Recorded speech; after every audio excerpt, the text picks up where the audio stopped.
Hello and welcome back to Sherwood Park Toyota. Today we're looking at a Toyota Highlander Platinum in the color gray. Let's take a look. Starting up front, underneath the hood, we have a 3.5 liter V6 engine, automatic transmission, gets up to 295 horsepower, 263 pound-foot of torque, towing capacity up to 5,000 pounds. Up front, you've got your LED headlights, customer daytime running lights, fog lights down below. Across the front bumper, you've got these little round nodules. These guys are your front parking sensors. And up front here, of course, we've got a front-facing camera. On to the side here, we've got the 20-inch platinum alloy wheels. Then you've got side mirrors with integrated turn signals, blind spot monitoring, and underneath there are cameras as well as puddle lamps. Then on both your front handles, you'll find these two double lines. We'll talk about these guys more on your driver's side. Moving back, all your rear windows come with factory tinting, and up top you've got silver roof rails. Across the back of the unit, just like the front, you've got backup parking sensors going the whole way across. Left-hand side, you've got your Highlander badge. Right-hand side, you have the Platinum all-wheel drive badge. Directly underneath the rear logos is your backup camera. To open up your cargo space, reach next to the cameras, press the button, and it should automatically rise up for you. So inside here, of course, we have both second and third row seating. For your second row seating, you have independent captain's chair, meaning there's no middle seat here. For the third row, you have the 60-40 split on the left-hand side, which allows each side to function independently. If you're looking to lay your seats down flat, such as we have the third row now, any one of the four seats can be laid down by releasing this handle on the top outside corner of the seat. And then if the seat in the third row is laid down, you can pull it back up using a strap. It currently is just stored underneath of this rear plastic covering. So this rear rubber covering here, this is the interior cover for your cargo space. Goes across the dedicated floor space and the back of the third row. And it has two purposes. First off, helps protect your vehicle from damage from your cargo, also protecting the cargo from damage from the vehicle. Secondly, it is much easier to keep the place clean, as you can simply pick up and remove this out of your rear space and shake or rinse any dirt or debris off of it, versus it clinging to that typical carpeted interior. For your third row occupants, they have access to plenty of their own storage and cup holder spaces, and if you look in any one of the four corners, you'll find these little silver tie-down hooks. It's a little bit hard to see, but they are there underneath in the rear space in the corner here too. This guy allows you to keep your storage nice and secure, as you can use straps attached to these hooks to secure things down even further. On the left-hand side, you'll find one of the JBL speakers. They have the premium JBL speaker sound system all throughout this unit. Then if you're looking for your tire kit, you can look down at the ground. Underneath the mat, you'll find a little tab. Lift this guy up, and then everything you need will be stored right underneath. Through this little porthole is where you're able to access your spare tire. This has little diagrams. If you can see the orange back there, those guys will direct you on how to go about doing so. Then across the back, you have your interior cargo covers. This guy is being stored away in the dedicated cargo storage space, but if you want to be utilizing him instead, you can install him on these little two portholes on either side. It will stretch across your back space here, extend outwards, lock into place on the little hooks, and helps to keep private any goods you keep stored underneath of it. Of course, it has that dedicated floor space underneath, because if you're planning on having any occupants in your third row seats, you can't have that installed since it will be sitting directly in front of their heads and won't be able to get past it, and it does form a little bit of danger if somebody's head is directly behind it. So instead we have that dedicated floor space, so it's really easy to tuck it away and you don't have to worry about it jumbling around in the back here either. To close up your rear space back here, there is the optional kick sensor. There's also the handle on the right hand side, or you can just press the electronic button. Next, let's go take a look at the inside. So inside this unit, you have the glazed caramel colored Softex leatherette with the same color of stitching. It has this almost quilted like pattern on the middle of the seats. On the side of the seat is where you'll find some adjustments for it. You have little diagrams on them showing you which controls will do which functions, but the gist of this is to give you lots of different options for getting easy access into your third row seats if occupants don't want to be walking between this middle section here. Of course, up top, as we said, you do have that little handle trigger, which makes it pretty easy for the third row occupants themselves, but you can also see that the seats sit on these tracks, which gives them quite a large amount of room to go back and forth, so you can use that for adjustments simply for comfort, for cargo purposes, or for getting in and out of the third seat space. In between, because it is the independent captain's chair, there is no seat here. You have this storage and cup holder space instead. You have the folding down armrest, which you can have down or up like we have here. Inside the door, you also have built-in arm room spaces. Then looking up overhead, you've got a panoramic moonroof for everyone inside to enjoy. On the back of your front passenger and front driver seats, you've got pouch storage. Back of the console, you have your third zone air conditioning control panel.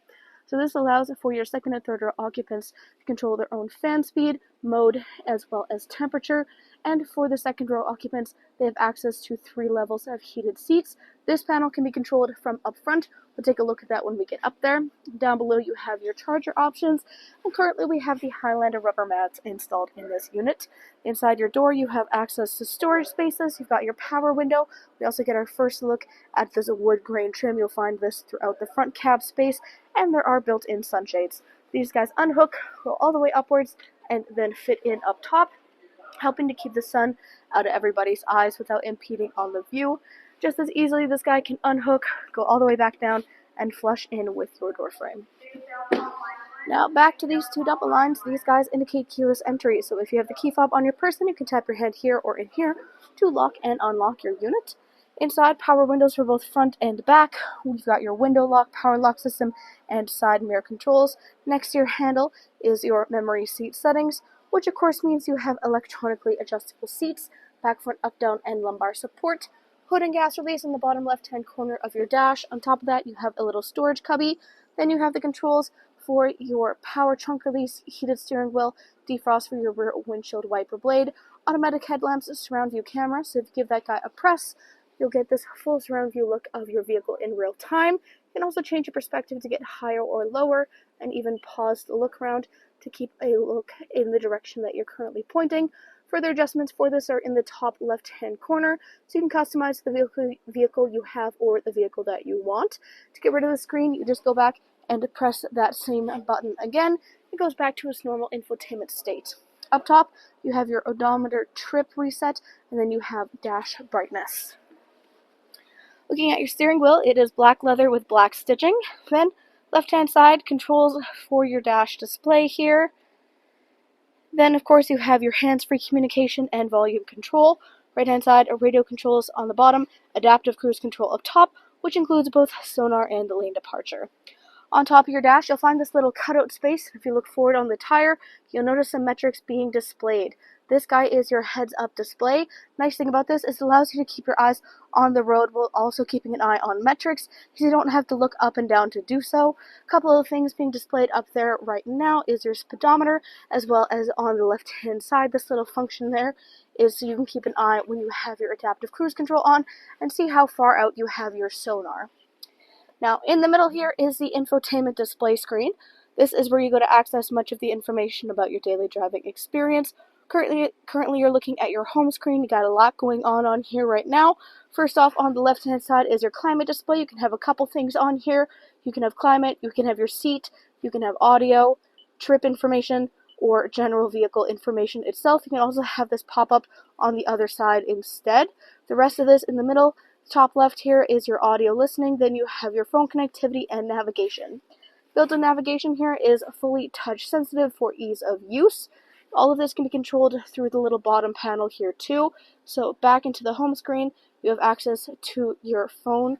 So this is for connecting, or this is your audio listening rather. So this is where you have access to your AM, FM, and satellite radio. Full Bluetooth connectivity includes Android Auto and Apple CarPlay, and there's optional USB adapters throughout.